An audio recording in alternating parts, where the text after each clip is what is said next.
Bonjour Bijane, bonjour Jérémy. Bonjour. Bonjour. Alors je suis très heureuse de vous accueillir à mon micro. Merci d'être venu à Uzès pour cette interview. Alors toi, Bijane, tu as fondé l'atelier d'architecture Ostraka en 2005. Après avoir longtemps travaillé, tu vas nous raconter, mais dans des parcs naturels au contact de beaucoup d'autres disciplines soucieuses de la faune et de la flore. Et ça t'a permis d'être au contact d'une architecture qui est ancrée aussi dans la vie, dans le monde des vivants. Et donc tu as développé une posture qu'on voit peu, en tout cas moi qui me touche énormément, et c'est pour ça que j'ai eu envie de vous inviter dans le podcast dans Où est le beau, parce que c'est important aujourd'hui, je crois, qu'on se mette au contact de personnes et que vous puissiez venir témoigner d'autres façons de faire architecture, beaucoup plus ouvertes, beaucoup plus engagées, soucieuses de transmettre, de faire avec soin aussi, de prendre soin, de faire avec et de faire du mieux qu'on peut. Alors c'est pas une compétition où on est plutôt en mode collaboration, mais voilà, faire avec, ça veut aussi dire travailler dans les interstices, essayer de voir comment est-ce qu'on peut faire pour que avec ce qui est là, ça marche au mieux qu'on peut dans un premier temps, pour ensuite avoir ces visions d'évolution, parce qu'en fait on fait partie du vivant, le vivant il évolue en permanence, et donc c'est ça aussi qui est merveilleux, et vous nous emmenez ailleurs. Donc ça c'est vraiment en tout cas je vous félicite avant même qu'on ait commencé cette interview, parce que je trouve que c'est très touchant d'avoir des postures comme les vôtres, et aussi une implication dans votre métier qui est de lire le déjà là et de comment on écrit la suite ensemble. Ça c'est très fort. Ce que je rajouterais juste en introduction, c'est aussi que vous êtes situé dans le Luberon, donc vous travaillez dans ces climats quand même qui sont très chauds, que sont les climats méditerranéens. Et c'est un peu une architecture, tout à l'heure en préparant cet épisode, tu parlais, Jérémy, d'architecture de tisserand, de faiseur de liens, et je l'ai reprise là parce qu'elle m'a marqué, et j'aime bien. Et ce lien à soi, aux autres et à la nature, c'est un petit peu aujourd'hui la grande question en tant qu'humanité, qui nous est posée un peu à tous. Alors comment est-ce qu'on se saisit de ce ballon qui arrive sur nous? Et je trouve ça très beau, cette petite image de tisser des liens, en fait. Pour commencer cette interview, j'aimerais bien que vous puissiez nous dire un petit peu d'où vous nous parlez. Je ne sais pas si tu veux commencer, Bijane. Comme tu disais là, tout à l'heure, on va dire que j'ai commencé ma carrière d'architecte, oui, en effet, dans un parc naturel régional du Luberon, où je retrouvais dans les différentes disciplines que compose un parc, entre les naturalistes, faune, flore, les géologues, les archéologues, les sociologues, enfin voilà, tous ces métiers qui tournent autour du vivant. Je retrouvais toutes mes escapades avec mes copains pendant les études, qui étaient des copains naturalistes. Voilà, moi, j'étais plus avec les naturalistes qu'avec les architectes à ce moment-là. Et donc, le fait de continuer dans la vie professionnelle, entouré des gens qui portent une attention à la petite fleur, aux petits lézards et à une courbe géologique, ouvre forcément les horizons et dézoome sur ce métier de faire l'habitat de l'humain. C'est-à-dire faire un habitat, oui, mais le poser où et avec qui, et qu'est-ce que ça va engendrer derrière. Et le fait d'avoir arpenté le Luberon, les villages, les hameaux, et d'avoir vu que, outre les habitants que nous sommes, dans un trou, dans un mur, il y a des moineaux, sous une volige, il y a des chauves-souris, il y a des plantes qui poussent dans la caillasse. Ça fait partie de notre vie, ça fait partie de ce qui donne de la couleur, en fait, à notre existence de vivant. Et donc de se dire, oui, on construit, mais on construit avec, et ensemble. Donc voilà, donc en fait, ça part de là. Mon approche de l'architecture habitée, mais habitée par le cœur, habitée par l'âme, quoi. Et est-ce que parce que je sais que tu es franco-iranien, est-ce que ça, j'ai l'impression quand même que, alors même si tu vois, mais tout ce que ça veut dire aussi d'habiter, d'avoir un toit sur la tête, enfin, oui, ça vient, donc ça c'est plus ancien encore, mais ça c'est plus le côté, oui, j'ai quitté mon pays en temps de guerre. Donc je reviendrai et je reconstruirai ce pays. Et donc voilà, il y a ce côté aussi du bâtisseur. C'est ce que tu te disais quand tu étais étudiant?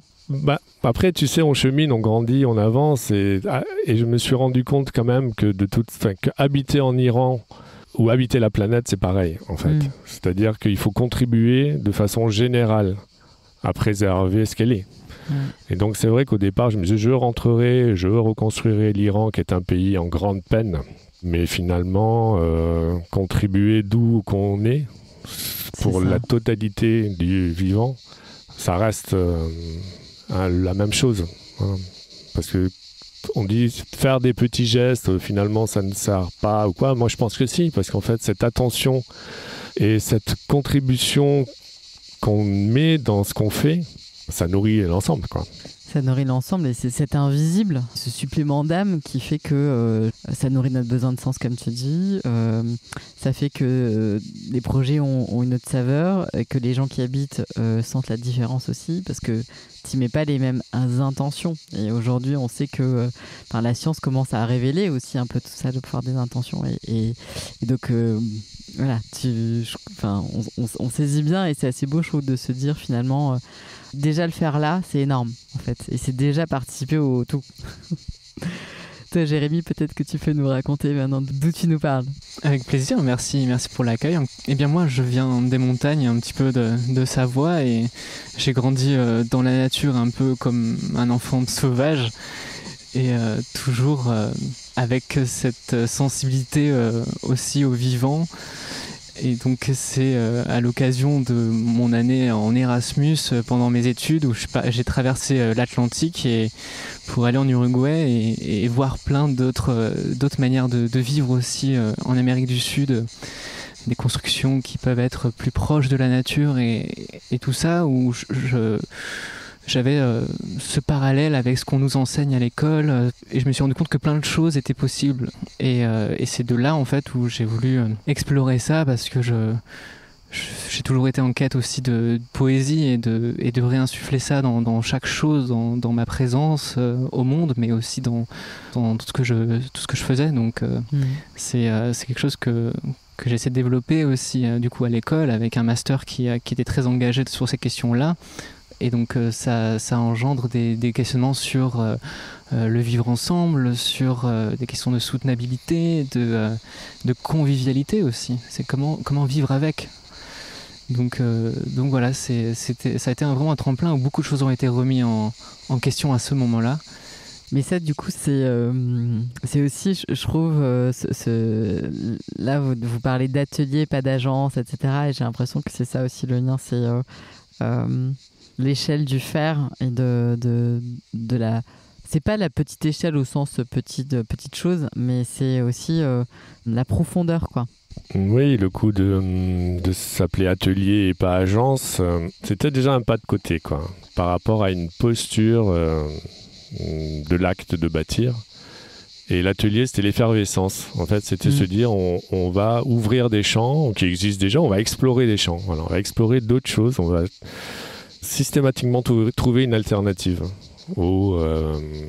c'est pas possible. C'est pas possible. Voilà. C'est un atelier parce qu'on va vraiment commencer à mettre des choses sur les établis, et puis on va vraiment creuser, on va se poser des questions. Et notamment donc l'atelier Ostraka. Qu'est-ce que ça veut dire, Ostraka ? Ostraka, c'est un pluriel déjà au départ. Donc c'est-à-dire que dans notre esprit, ce métier ne peut pas se faire sans être plein. C'est-à-dire de l'architecte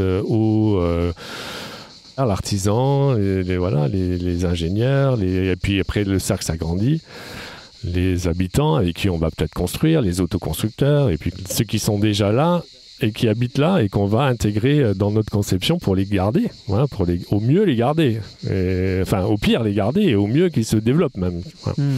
Augmenter la vie. Ouais, c'est ça, augmenter, essayer de... Quand on arrive sur un lieu, on modifie un équilibre, donc c'est de trouver le meilleur équilibre après, quand on s'en va. Et Ostraka, donc c'est un mot d'origine grecque qui se reporte sur l'Antiquité égyptienne, et c'était des supports d'écriture. D'accord. Voilà, donc en fait, on trouve des ostrakas dans les maçonneries et surtout dans les fondations des vestiges aujourd'hui qu'on retrouve, et on y retrouve beaucoup d'esquisses, de détails, de chantiers, de listes de matériaux, ou de listes même de courses, ou des calculs de structure, des recettes de mélange, des aussi. recettes de cuisine. Voilà, c'était un support d'écriture, mais pauvre, c'est-à-dire un bout de tesson, un bout de tuile, un bout de écrit au charbon dessus. Et ça nous donne mais vraiment une quantité d'informations sur le quotidien d'il y a 4-5 000 ans qui nous pousse à l'humilité en fait et à voir les choses simplement mais aussi avec un bagage de dire que si on réfléchit bien, on a tout ce qu'il faut. Ouais. Ça c'est bien de se dire aussi que c'est là. Voilà. C'est réconfortant. Oui, en fait. c'est là. On s'appuie sur des choses. Alors, il faut prospecter, il faut inventer des choses. Mais le bagage qu'on a, c'est un sacré bagage qu'on nous a laissé et sur lequel on doit avancer. On doit avancer, ouvrir les yeux aussi. Alors, le nom, vous êtes architecte DPLG bioclimatique. Qu'est-ce que c'est l'architecture bioclimatique pour des néophytes comme nous qui ne sommes pas spécialisés ou même pour qu'on comprenne un peu tous ce que c'est?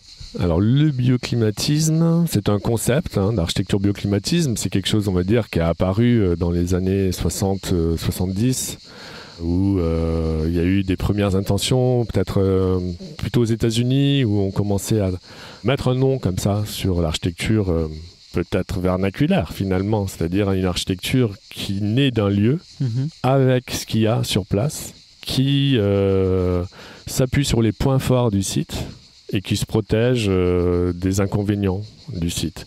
Et en fait, une architecture bioclimatique, moi je la définirais comme une analyse très poussée de l'existant. De savoir tous les éléments en place, tous les points forts qu'il faut absolument intégrer au projet pour gagner en confort, en ambiance, être soi-même présent dans tous les points positifs que propose un site, et puis se protéger des points négatifs qui vont être chez nous plutôt le vent, le Mistral qui souffle très fort, peut-être l'humidité, voilà. Donc vraiment, et la chaleur, comme tu dis, bien entendu. Et dans le bioclimatisme, moi, j'intègre vraiment le côté du vivant, quoi, le bio, c'est-à-dire aller aussi sur l'existant, tous les êtres vivants des sites, comme on disait, à essayer de conserver ou de leur permettre, en tout cas, de s'adapter à la nouvelle situation, au nouvel équilibre qu'on met en place. Et puis, utiliser, nous, les matériaux naturels au maximum et les plus proches possibles du lieu d'implantation. C'est-à-dire que le matériau qu'on utilise, il connaît le climat dans lequel on va s'installer. C'est-à-dire qu'il est déjà adapté lui-même. Depuis des millions d'années. Depuis des millions d'années. Et on lui demande juste sous une autre forme de continuer à nous accompagner. Voilà, c'est pour ça qu'on est très très vigilant à ne pas amener des arbres de Sibérie en plein Méditerranée. Enfin voilà. Mais ça, du coup, c'est des pratiques, c'est des connaissances que vous développez parce que quand tu rachètes une maison ou une ferme ou n'importe quoi et que tu veux, t'as cet acte de bâtir qui est en tête. Il y a une curiosité, du coup, à avoir.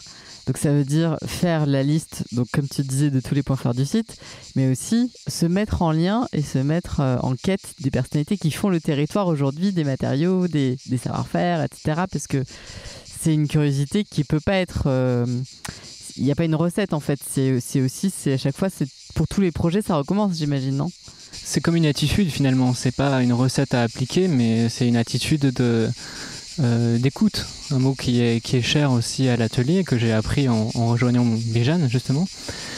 Cette écoute, c'est quand on arrive dans un lieu, voir tout ce qu'il y a, tout ce qui est déjà là et le prendre en compte, quoi. Et qu'est-ce que tu as appris, qu'est-ce que tu entends par j'ai appris l'écoute quand je suis arrivé Je pense que c'est très difficile à définir parce qu'on a une formation qui est très ouverte sur plein de disciplines. Donc ça nous oblige à être curieux en sociologie, en géographie, en histoire, en l'histoire des arts, de plein de choses comme ça, qui en fait nous invite, une fois quand on est sur place, sur le site, à faire cette analyse de site, à faire c'est un moment de pause, de contemplation, on fait l'éponge, et on vient comme ça prendre l'empreinte de ce qui est là, l'histoire qui est déjà en train de se raconter sur le lieu, pour ensuite se poser la question de comment la poursuivre sans la dénaturer et faire avec le déjà là, les présents sur place.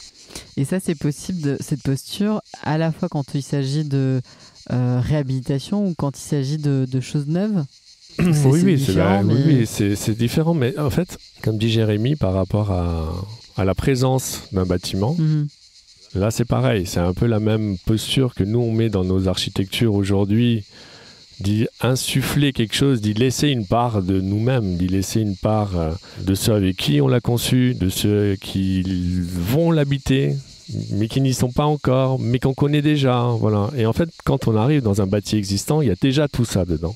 Il y a déjà plein d'âmes qui sont passées, il y a déjà plein de gens qui ont vécu là-dedans, qui ont fait des choses, qui ont laissé des petites traces. Donc pareil, quand on s'installe et qu'on contemple, les choses apparaissent. Et on commence à voir les petites mains qui ont modifié une fenêtre, qui ont déplacé un linteau, qui ont bouché un trou. Waouh, mais là, il y avait un truc, il y avait un passage. Si on ne se pose pas un peu, on ne s'aguerrit pas à cet exercice-là. On passe. Boum, qu'est-ce qu'il faut faire ? 3 chambres, ouais, 2 salles de bain, ok. Bon, en fait... Comment ça commence alors ? C'est ça, c'est vraiment toujours... c'est d'arriver, de se promener, de faire son petit tour déjà soi-même, de voir la pierre, comment elle est posée, de suite, de voir si c'est un faux plaquage en pierre, si c'est une vraie bâtisse en pierre, où sont ces petits points faibles au cours du temps, quoi. Ça se marque. Et il y a peut-être aussi une crainte de ne pas répondre aussi au rêve, en tout cas à l'histoire, que la manière dont le futur habitant a envie de vivre. Et donc du coup, ça nous rassure aussi, je pense, d'être à cette écoute, quoi. Parce que voilà, et voir à la fin que le bâtiment a créé plus de vie qu'il en a détruit, c'est merveilleux. Et ça renvoie encore une fois au matériau qui est présent. Le matériau en présence, il faut le respecter. C'est-à-dire les interventions qu'on va faire dessus, le bâtiment, soit il est en souffrance, il a été mal restauré dans le temps, il faut lui rendre sa respiration et lui rendre son lien à l'extérieur. Et donc ça, c'est là où on fait appel au savoir-faire des artisans locaux, de trouver le bon maçon, de trouver le bon charpentier. Et ça, vous le trouvez ou parfois c'est difficile ? Ouais, quand même. Je pense c'est ça aussi, l'ancrage sur un territoire, c'est de finir par connaître les bonnes personnes. Les personnes qui travaillent. Qui ont encore ce savoir-faire. Voilà, qui ont ce savoir-faire et qu'on a éprouvé ou qu'on a pratiqué déjà plusieurs fois. Et puis il en ressort toujours des nouveaux qu'on rencontre.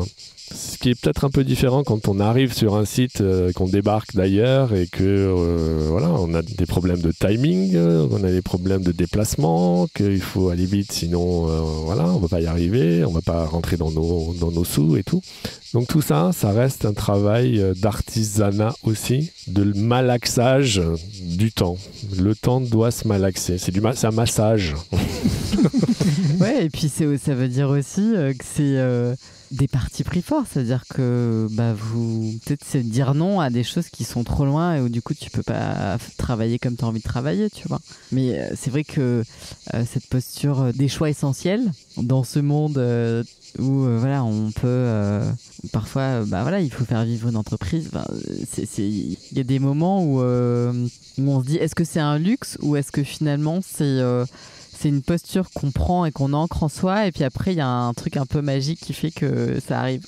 Tu vois, parce que alors ça peut être un peu bizarre, mais j'ai pas mal de témoignages comme ça en fait autour de moi, de personnes qui ont, alors pas que dans l'architecture du tout, mais dans tous les projets, c'est valable pour tout, qui se sont ancrés dans un truc et puis qui ont dit fort non à des choses, et puis finalement il y a le reste qui arrive. Parce que quand on dit non à quelque chose, c'est qu'on dit oui à d'autres choses qui sont encore invisibles à nos yeux, mais et quand on est bien à notre place, ou je sais pas, il y a un espèce de truc un peu comme ça, boum, et ça surgit sans trop d'efforts, bizarrement. Et ça, moi, alors c'est inexplicable, mais j'ai l'impression que c'est aussi ce qui arrive à des agences et des ateliers comme le vôtre, par exemple. Moi, je pense qu'il y a une petite explication. Alors, dis-nous. Après, chacun se raconte son histoire, tu sais. On se raconte tous des histoires. Mais c'est vrai que d'être dans son vrai à soi, d'être dans ce qu'on pense être juste, et en effet de dire non à des choses qui deviennent irréversibles, c'est-à-dire à des choses qu'on n'a jamais fait, ou qu'on fait vraiment. L'atelier Ostraka, depuis 2005, on fait ça. Et 6 ans dans un parc naturel régional à ne restaurer que du bâti ancien avec des matériaux traditionnels, c'est-à-dire de la chaux, le sable, la terre, le bois et la pierre. Et tu n'as jamais touché ni de goudron ni de béton, quoi. Ouais, voilà, c'est pas un réflexe du tout qu'on a de penser comme ça. Et aujourd'hui, donc on pousse encore le bouchon à chaque projet. On essaie avec Jérémy de tenter encore une nouvelle chose, de ne pas reproduire tout le temps les mêmes, parce que nous aussi on a besoin et on a envie de se creuser la tête, de chercher encore d'autres choses et à chaque projet soit une innovation, non, mais un jeu de mise en place. Et donc en fait c'est un chemin qu'on parcourt, et de dire non à des trucs qui nous ramènent nous en arrière, c'est assez simple. Voilà, on n'a pas envie de trop revenir en arrière sur des choses qu'on a déjà parcourues ou qui nous semblent mais complètement désuets, complètement has-been, entre guillemets, obsolètes aujourd'hui. C'est pas trop compliqué de dire non, pour nous. Et après ce chemin-là, après il y a de l'alignement, il y a un alignement de planètes qui se fait quand on pense à être dans le juste par rapport à ce qu'on sait produire. Ben en fait les chemins se tracent petit à petit en le parcourant. C'est-à-dire nous on est en train de tracer notre chemin. Ouais. Voilà. Et on se rend compte qu'on croise plein de gens qui sont en chemin aussi. Et les projets sont de plus en plus poussés et de plus en plus ambitieux, parce que finalement on est de plus en plus nombreux à se croiser. C'est ça qui est génial. Et donc c'est pas qu'on se challenge, c'est pas de se challenger, on s'accompagne et on fait force collective. C'est vrai que toutes ces personnes qu'on rencontre, ça crée des liens qu'on essaie à travers l'architecture, d'utiliser, d'intensifier, de massifier avec les relations le lien entre l'homme et la nature, le lien entre les différents, ses semblables aussi, avec les hommes entre eux, et puis le lien aussi qu'on a avec l'intérieur, avec comme tu disais Bijan, là, quand on est aligné, voilà, et qu'on est plusieurs à l'être. Il y a plein de choses qui peuvent se créer, et s'ajoute en plus, en fait, dès qu'on y goûte, c'est tellement savoureux que on se sent tellement submergé d'une richesse émotionnelle, de participer à quelque chose, de faire du bien, d'avoir des retours comme ça, ou des retours, mais j'ai déjà pleuré dans des réunions d'émotions. Alors bon, mais c'est beau. Et en fait, quand on sort de ces réunions, qu'on a un retour d'habitants qui nous ont dit waouh, je sais que c'était pas simple, on avait un grand projet ambitieux de vie alternative qu'on vous a mis dans les mains. Nous on était là, waouh, ça fait super peur, mais c'est super. J'ai envie de mettre tout mon cœur et mon âme à ça, pour que ça soit possible, et que on contribue à tout ça. Que oui, en fait, c'est une belle émotion. Et quand on se couche le soir, c'est ce patrimoine un peu émotionnel alors que vous fabriquez aussi en plus du bâti. Bah ça c'est quelque chose qu'on voit aussi sur les chantiers, ou même déjà dès la conception. Parce que la première phase un peu, quand vous commencez un projet là, comment est-ce que vous procédez en fait? Par quoi donc vous avez dit tout à l'heure, se plonger dans ce lieu et puis contempler, voir, etc. Mais après par rapport aux personnes aussi qui soit qui vont habiter, soit avec qui vous commanditent, qui sont les donneurs d'ordre, je sais pas comment on dit d'ailleurs dans votre jargon, mais qu'est-ce qui se passe? Qu'est-ce que vous leur proposez? Eh bien, nous, on leur propose déjà de ralentir un peu, justement, et de se poser, et de prendre le temps de se poser les questions. C'est-à-dire où nous sommes, où est-ce qu'on en est en ce moment, comment on a envie d'habiter, qu'est-ce que pour nous cuisiner. Mais sinon, là par exemple, pour vous donner un exemple concret, on travaille pour un habitat participatif. Pour d'autres habitats participatifs où le concept c'est que y a plusieurs futurs habitants se mettent ensemble et essaient de construire un projet commun de vie partagée, c'est-à-dire une coprésence avec des espaces qui sont partagés. Donc chacun a son petit endroit à lui, mais a des espaces partagés aussi. Et lors de ce type de projet-là, on essaye, après avoir procédé à cette immersion dans le site, on fait des petits ateliers au démarrage de ces aventures-là, des ateliers de cueillette de perception, qui, avec un questionnaire, on commence à se poser des questions du genre, sur le lieu, que représente le village pour vous ? Quelle est votre définition de la nature ? Quelle est votre bonne distance avec elle ? Où est-ce que vous vous sentez bien sur le terrain ? Où est-ce que vous vous sentez pas bien ? Où est-ce que vous avez envie de vous rencontrer, etc. Donc voilà. Donc ça, vous nourrissez de tout ça en fait. C'est ce qui est vachement intéressant là, et ça fait tilt un peu dans ma tête, c'est que on a l'impression que c'est pas que vous n'êtes pas à l'origine des choses, mais c'est que vous comme si en fait vous aviez un panier pour accueillir en fait les choses, et que après ça passe à la moulinette, et puis que vous proposez des restitutions et des chemins, mais presque, c'est pas que vous décidez rien, mais tu vois, c'est pas du tout enlever quelque chose, hein, mais c'est ça qui est... parce que souvent, quand on est à contrario dans une architecture un peu déconnectée, ou peut-être un peu hors sol, ou de l'ego aussi, parce qu'en disant, moi j'ai une vision alors que je connais pas le truc, et puis j'arrive et je vous dis que moi je vois ça et tout ça. Là, maintenant, aujourd'hui, ça me fait vraiment... je vois le gouffre, en fait, entre ces postures-là, et c'est complètement impressionnant, quoi. Est-ce que, du coup, Bijan, tu vas nous dire, parce que j'imagine quand même que vous n'êtes pas face tout le temps à des gens qui ont l'habitude de travailler comme ça, que vous devez répondre à des contraintes réglementaires qui existent dans la vraie vie pour tout le monde, et vous n'y êtes pas exclus. Donc comment faire en fait comment faire vivre cette façon alternative de faire architecture dans ce monde ultra normé et ultra avec plein de protocoles, de trucs qui se succèdent, de personnes qui se parlent pas à la base, toutes les contraintes dans lesquelles naviguent tous les architectes de France et de Navarre, tu vois. Alors, avant de répondre à cette question, je peux revenir 2 minutes en arrière sur ce que tu disais, où on arrive avec des cueillettes, on cueille tout ça, mais quelque part, oui, tu vois, parce qu'en fait, même quand on livre le bâtiment, il est vide, hein, on le livre, mais il est déjà habité, en fait. C'est-à-dire, quand on rentre dedans, il est déjà en place. Il n'y a pas d'écho. Un bâtiment vide, on rentre dedans, il n'y a pas d'écho quand on tape dans les mains, il est déjà en place, tu vois. C'est pas un bâtiment vide qu'on a livré avec des clés en disant bon, mais démerdez-vous maintenant, mettez vos armoires, si ça rentre, votre meuble de la grand-mère. Bon, on espère que ça passera entre les toilettes et... Parce qu'en fait, l'armoire de la grand-mère, on l'a intégrée à la conception. Parce qu'on a travaillé avec les futurs habitants, on a travaillé avec les futurs occupants. Donc, tout est en place pour accueillir l'arrivée des gens.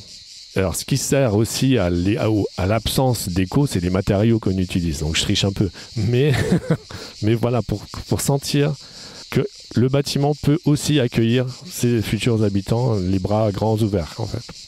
Et donc, quand on arrive avec cette posture et cette attitude face à ce qui se présente, et les enjeux de demain, ce qui nous attend, qu'est-ce que c'est qu'une réglementation sismique, une réglementation thermique, accessibilité, ok, ce sont des paramètres qu'on prend en compte, mais avec l'idée derrière que ce qu'on va produire va contribuer au bien-être et va contribuer à ralentir, en tout cas réduire les impacts que notre métier produit. Les impacts négatifs, ouais. Voilà. Et donc, oui, on intègre les paramètres réglementaires. On s'en plaint pas. On n'est pas à pleurer en disant, oh là là, moi je voulais faire un truc en travers, un bâtiment qui partait dans l'autre sens, mais il peut pas parce qu'en fait, c'est pas grave. On va avec. Mais comment est-ce qu'on s'y prend ? C'est qu'à travers une lecture précise de toutes ces réglementations, dès l'esquisse, on commence à avoir et à travailler avec ces institutions qui nous mettent des bornages. Ouais, voilà, qui nous disent, voilà, ici on est en zone architecte des bâtiments de France, vous pouvez pas faire ci, ça, pas des panneaux solaires. Bon, ok, on va aller voir, on va commencer un peu à prendre la température des possibles. Réglementation sismique, machin truc, bureau de contrôle. On a besoin, de toute façon, ils sont là, les bureaux de contrôle sont là pour tout ce qui est respect des normes, mais on les intègre au départ. Dès l'esquisse, on commence à travailler et à voir dans quels paramètres et dans quelles eaux on navigue. Et quand on les intègre assez tôt et qu'on commence à parler avec eux, on leur donne pas le crayon, hein, mais on commence à parler, à discuter avec eux, ça se détend. C'est pas un rapport de force. Il n'y a pas de rapport de force. Il n'y a pas de rapport de force. Au début, ils sont interloqués de dire, mais attendez, qu'est-ce que vous voulez qu'on fasse? Bon, on fait une première réunion, on regarde ensemble, on commence à mettre les choses. Dites-nous ce que vous attendez de nous. Et donc, le fait de dire les choses et de dédramatiser la situation, on arrive à travailler dans des conditions apaisées. T'insuffles une autre posture, t'es pas une dans autre posture, oui, une posture de contribution et non de sanction. Donc dès qu'on a une question technique qui se pose, on appelle notre bureau de contrôle, là comme ça, et ils contribuent, c'est-à-dire ils sont pas juste à dire ah non, article 44.2 c'est pas possible. Non, oui mais on a fait ça sur un autre chantier, il est possible de faire comme ça. C'est-à-dire ils nous donnent des solutions, ils nous ouvrent des possibilités. Et en fait, pour nous, c'est que... Et ça marche. C'est-à-dire que, en fait, oui, voilà. Tu les utilises, enfin, tu les mets en mesure de... Parce que tout à l'heure, je te disais, oui, comment tu prends le taureau par les cornes et tout. Peut-être tu me dis, non, Hélène, pas du tout. Je prends pas le taureau par les cornes. Je caresse le taureau et, en tout cas, je fais avec lui. Et je le prends pas par les cornes. Et du coup, ça m'a fait rire parce que je me suis dit, mais comment est-ce qu'en fait, finalement... ça paraît contre-intuitif, tu vois, d'utiliser les freins, ou en tout cas les personnes qui statutairement représentent le fait de respecter certaines normes qui aujourd'hui empêchent quand même parfois certains de pouvoir faire des choses, voilà.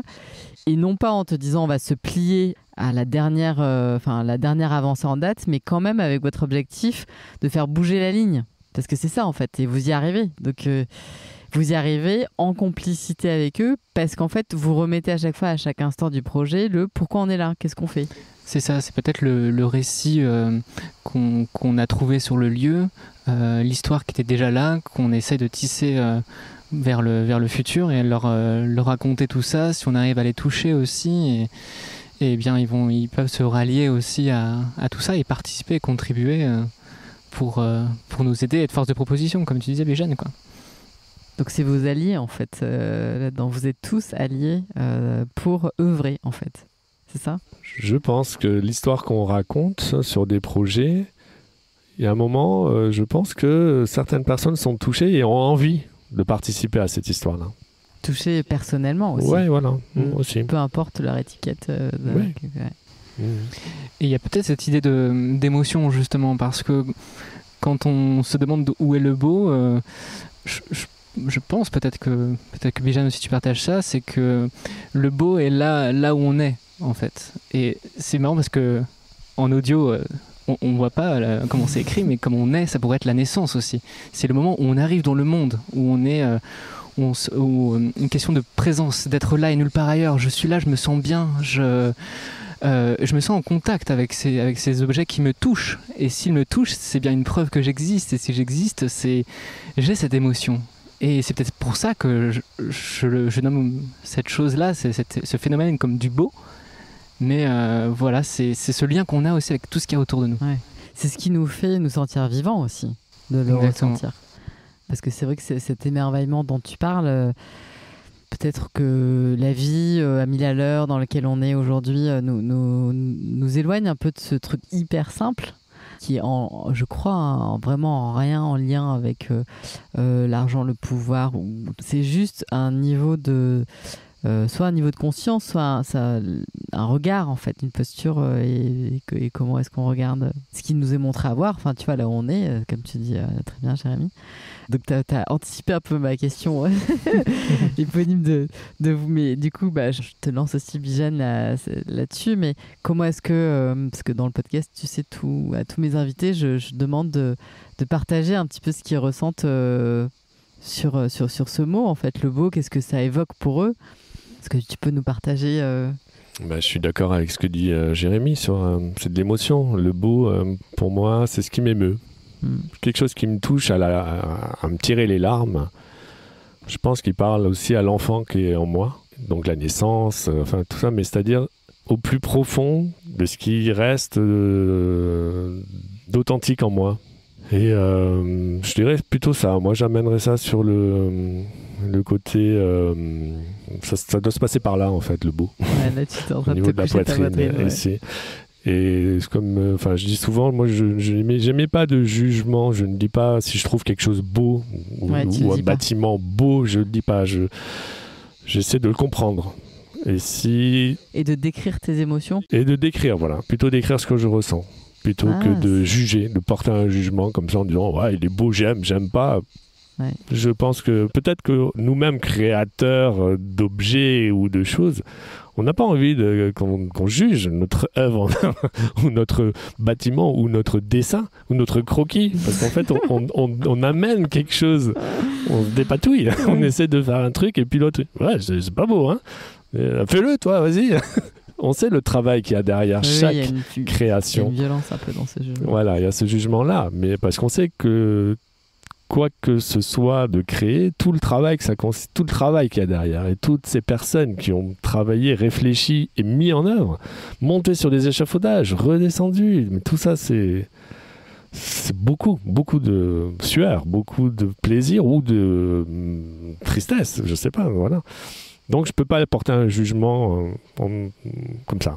Je le garde pour moi, mais il y a beaucoup de choses qui ne m'émeuvent pas. Et qui des fois me mettent en colère. Ouais.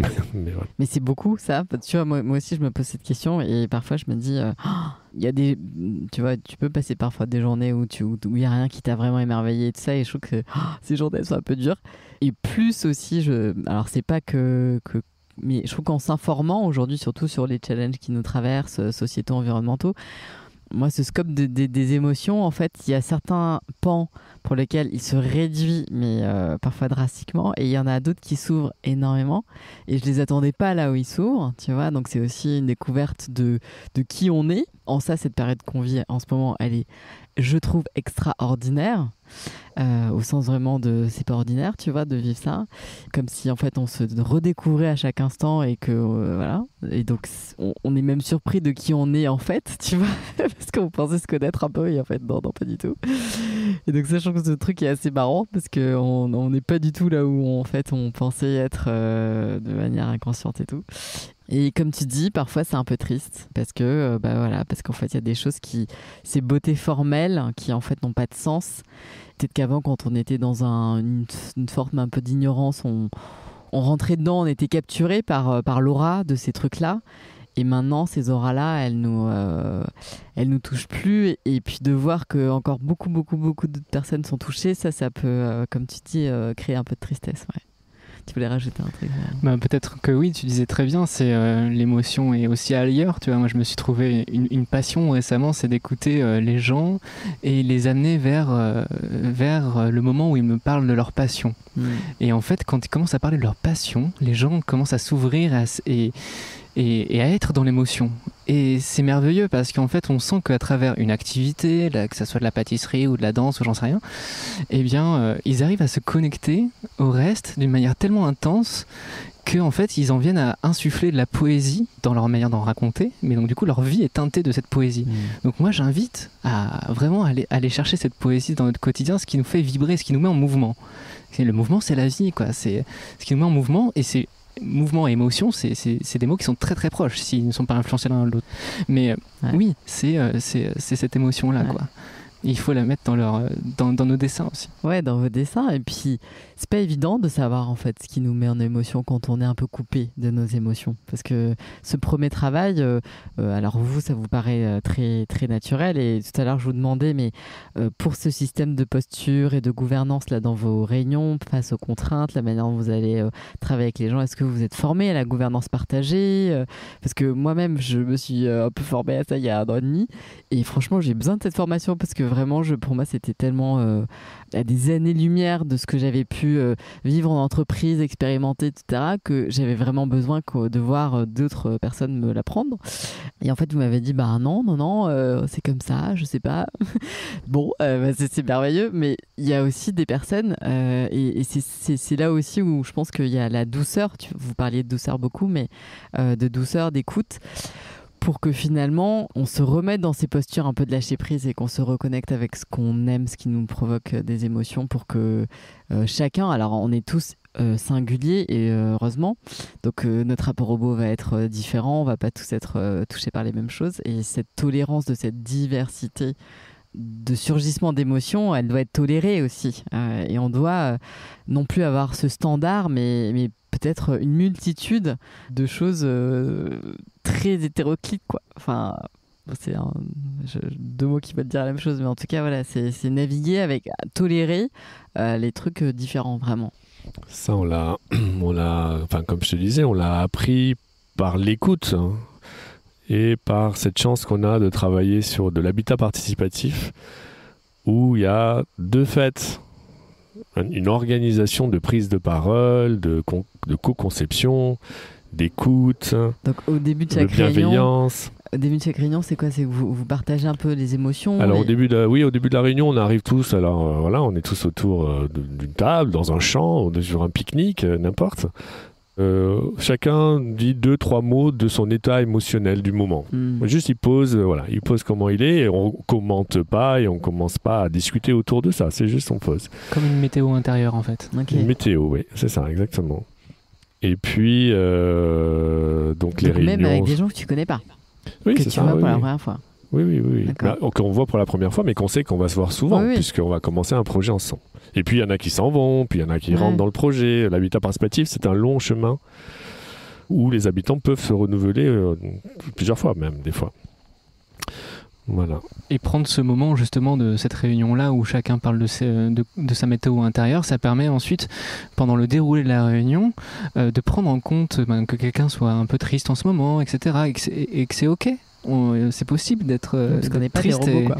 Voilà, et puis l'inclure, et puis bon, donc du coup peut-être qu'on va pas forcément s'offusquer si on a un retour un peu sec, parce que là en fait la personne elle est dans une telle émotion qu'elle peut pas sortir autre chose.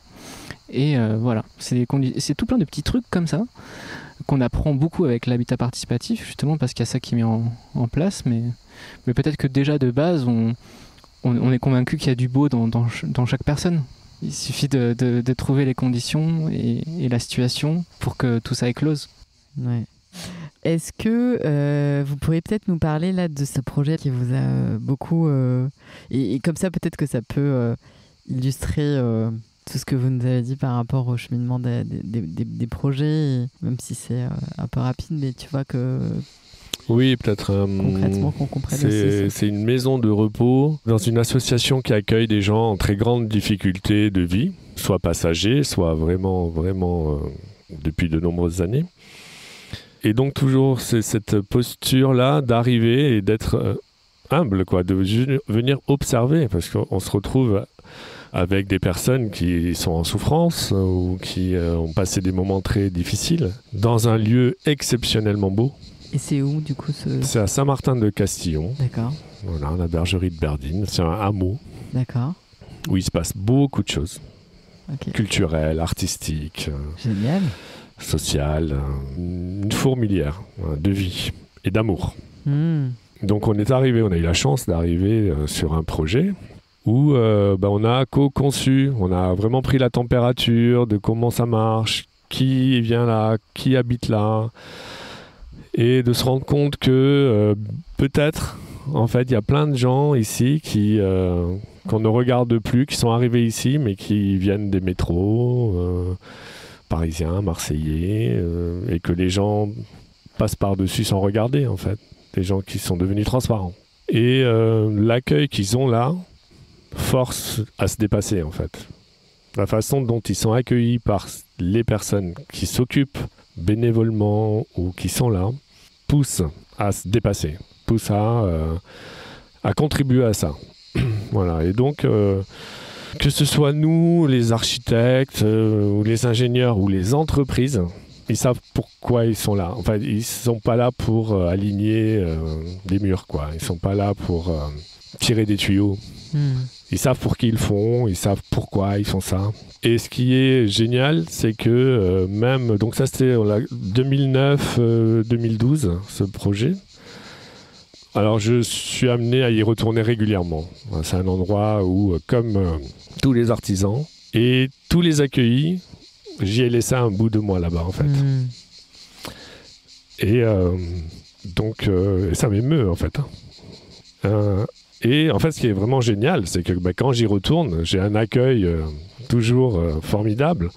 Et quand je rencontre des artisans qui ont travaillé là, sur un marché à Apt, n'importe où, on me dit, mais Bijan, ce truc, mais jamais on a revécu ça. Jamais ce truc-là.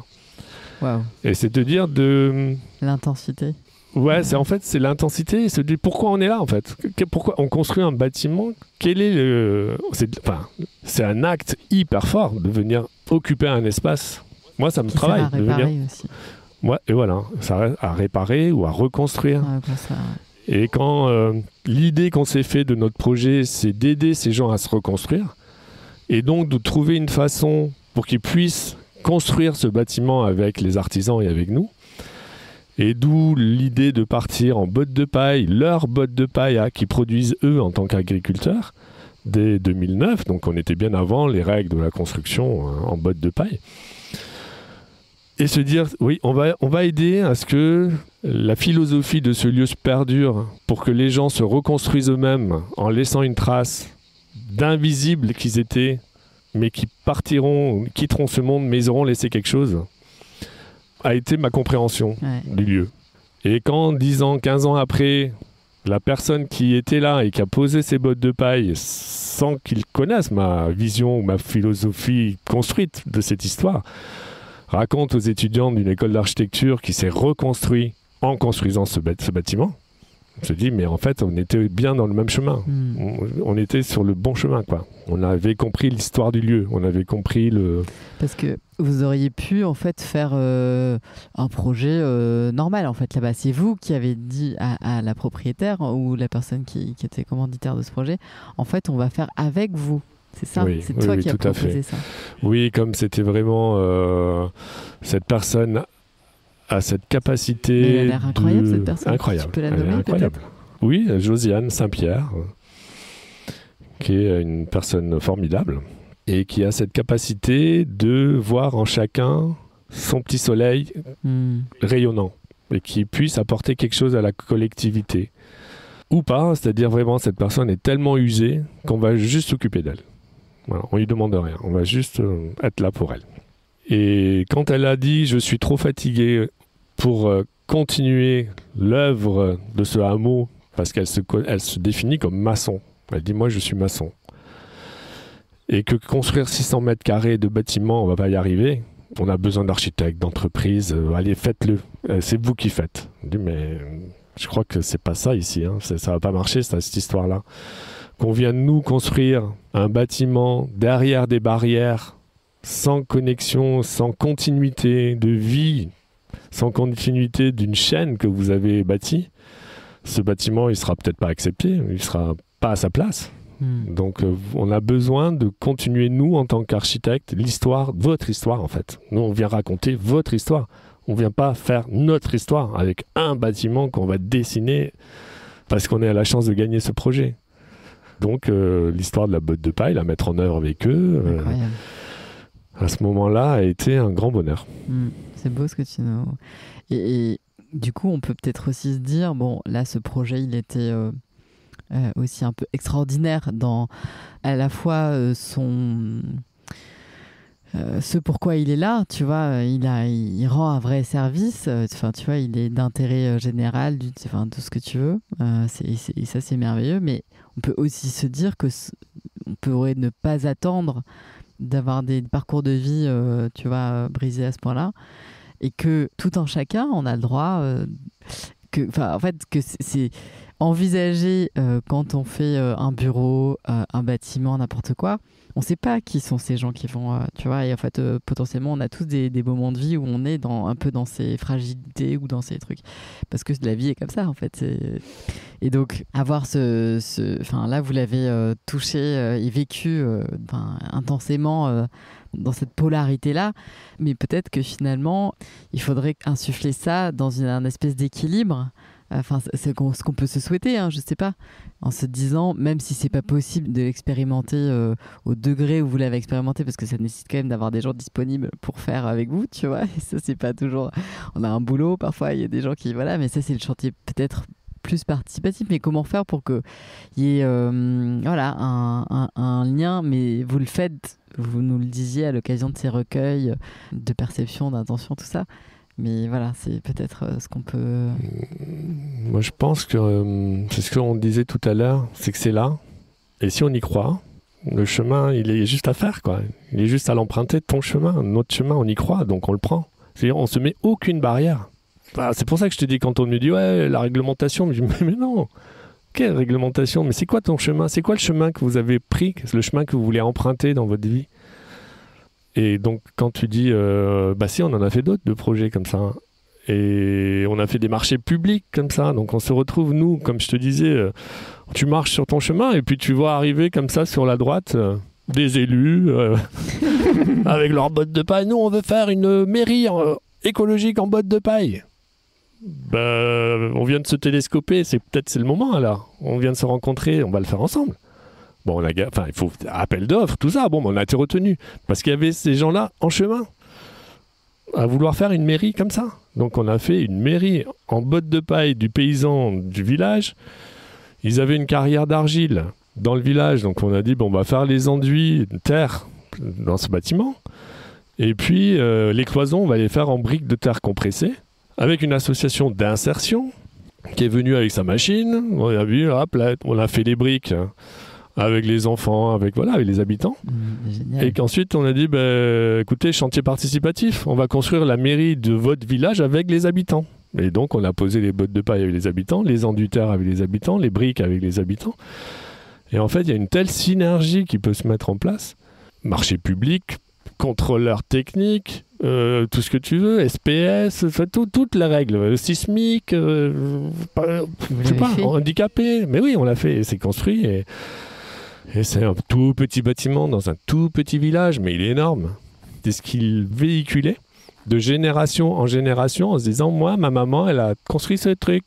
Et après, tu vois, ma grand-mère, elle avait construit ce bâtiment.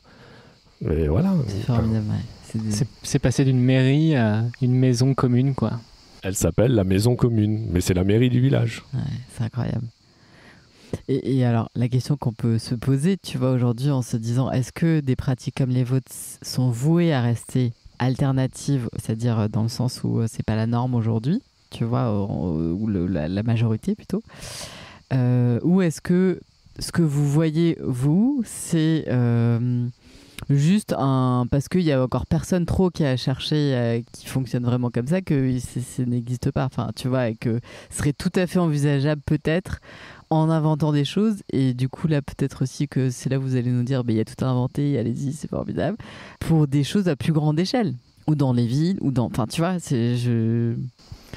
en ce qui me concerne, difficile à dire, quoi. C'est-à-dire qu'on a la sensation qu'il y a du monde, qu'il y a des gens autour de nous qui pensent comme nous, mais peut-être qu'on attire aussi ces gens-là, ou on se dirige vers ces gens-là, et peut-être que nous, notre pratique, c'est, après la théorie, c'est d'être dans le concret, dans l'action, pour juste essayer, être en lisière à chaque fois du connu, pour toujours un peu avec la vue vers l'horizon, et montrer que les choses sont possibles. Parce qu'on peut avoir une petite fiche en disant voilà, il y a ça, coûter tant, et derrière, tout ce que ça a généré en émotion.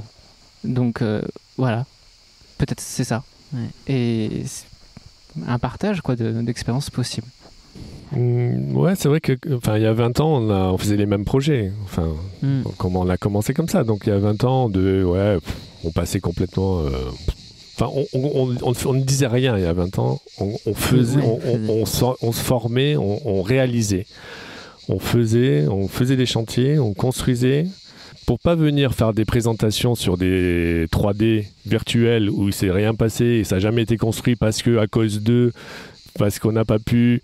Il y a toujours une raison parce que ça n'a pas été fait. Voilà. Et on s'est dit non, nous on arrive avec des projets faits et on commence à parler des projets qui ont été réalisés et qui sont bien présents, qui sont habités, pour dire voilà, c'est possible. On ne peut pas juste s'arrêter à une 3D en disant ouais, mais en fait, le bureau de contrôle il nous a dit que, ou la banque finalement elle n'a pas voulu. Non. J'ai un copain qui dit quand il y a une volonté, il y a un chemin. Et en fait, il faut le croire, il faut y croire soi-même. Parce que quand on n'y croit pas, c'est un peu... faire des manières, quoi.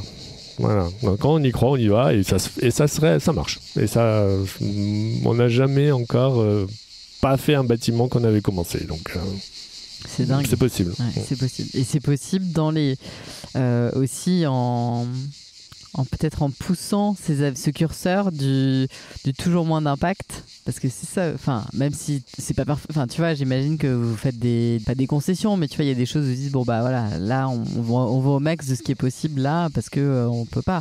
Mais... Alors, c'est vrai que par rapport à, on n'a pas parlé, des dispositifs qu'on met en place dans tous ces bâtiments, que ce soit en neuf ou en réhabilitation, que ce soit des logements, que ce soit des bureaux, on arrive à des performances derrière qui sont quantifiées parce que mesurées. Donc on équipe nos bâtiments de thermomètres, d'hygromètres, parce qu'en fait on met en place de telles compositions de parois qu'on en profite pour vérifier le comportement du bâtiment. Des fois, les bâtiments sont inscrits dans des démarches qualité, donc suivies pendant 3 ans pour voir si ce qu'on avait conçu est réel et derrière, est-ce qu'on atteint bien les performances qu'on a vendues. Est-ce que les usagers sont contents? Il y a des enquêtes derrière, c'est pas on livre un bâtiment et puis après démerdez-vous, débrouillez-vous, vous faites comme vous pouvez. C'est des bâtiments qui ont de très bonnes performances sanitaires, d'air, d'ambiance, thermique. Parce que l'air, on n'en parle pas beaucoup, mais c'est hyper important. C'est très important, oui. C'est pour ça que l'utilisation des matériaux naturels... L'air intérieur est hyper pollué, en fait. Oui. Ouais. Non, c'est évident. Ouais, je comparais des fois les constructions dites entre guillemets écologiques par rapport à ce qu'on a l'habitude de voir. C'est que quand on rentre à l'intérieur, le goût de l'air aussi. C'est-à-dire que des fois, moi j'ai été dans des maisons en ossature bois paille avec des enduits de terre et j'avais l'impression d'être... alors, ça peut faire peur, mais dans un sous-bois. Mais en fait, ça a une odeur naturelle assez douce et assez presque rassurante, sans que ça soit j'ai la tête dans la terre. Mais... voilà, il y a aussi cette douceur de l'air. Odeurs, ouais. Et puis après, derrière, tu sais que ce bâtiment-là n'a quasiment pas de chauffage parce qu'il est bioclimatique, donc il prend l'énergie du soleil en hiver et s'en protège l'été, et n'a pas de climatisation. C'est-à-dire, nous, les bâtiments qu'on livre depuis 20 ans, on n'installe pas de climatisation. Ouais, alors que dans le Luberon, il fait chaud. Voilà, en plein Méditerranée. Alors après, on a d'autres dispositifs, c'est quoi? C'est l'inertie de la pierre? T'as l'inertie à l'intérieur, t'as un gros déphasage, c'est-à-dire t'empêches la chaleur de l'extérieur de rentrer dans la maison. La chaleur finit par rentrer, mais tard dans la nuit. D'accord. Donc tu peux ouvrir et ventiler et extraire l'air chaud de la maison. Donc on surventile les bâtiments la nuit. Et puis ensuite, on a des brises-soleil, on a des protections solaires efficaces en été pour empêcher le soleil de rayonner sur le vitrage, sur les façades. On a des brasseurs d'air pour... des ventilateurs des ventilateurs au plafond qui, en fait, comme tu transpires toujours un peu, ça te donne cette sensation de rafraîchissement. Le thermomètre ne descend pas, mais toi, ta sensation, c'est 2, 3, voire 4 degrés de moins. Et puis surtout, ce que me fait signe Jérémy, c'est qu'on ne touche pas aux arbres. Voilà.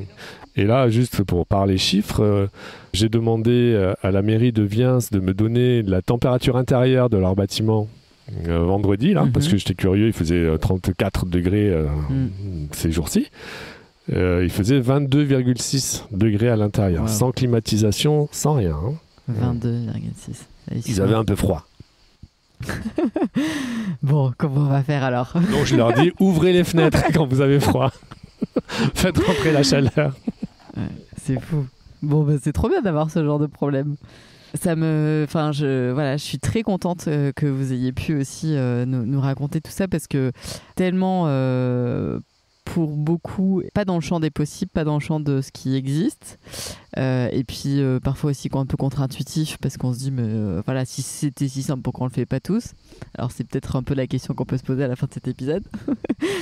Cette invitation, est-ce qu'il y a quelque chose aussi que vous aimeriez rajouter, ou moi j'aime bien terminer les interviews en demandant un petit peu à mes invités ce qu'on peut se souhaiter. Moi, je dis souvent ensauvagez-vous, parce que ça fait réagir, j'aime bien. Mais c'est aller chercher vraiment, encore comme on disait tout à l'heure, la pulsion qu'on a à l'intérieur, celle qui nous met en mouvement et l'émotion, quoi. L'émotion parce qu'elle est belle. Peu importe ce qu'elle est, elle est belle. Et c'est elle qui nous relie à tout ce qui nous entoure, ce qui nous donne la sensation d'exister, d'être là et nulle part ailleurs. Donc ouais, sauvage.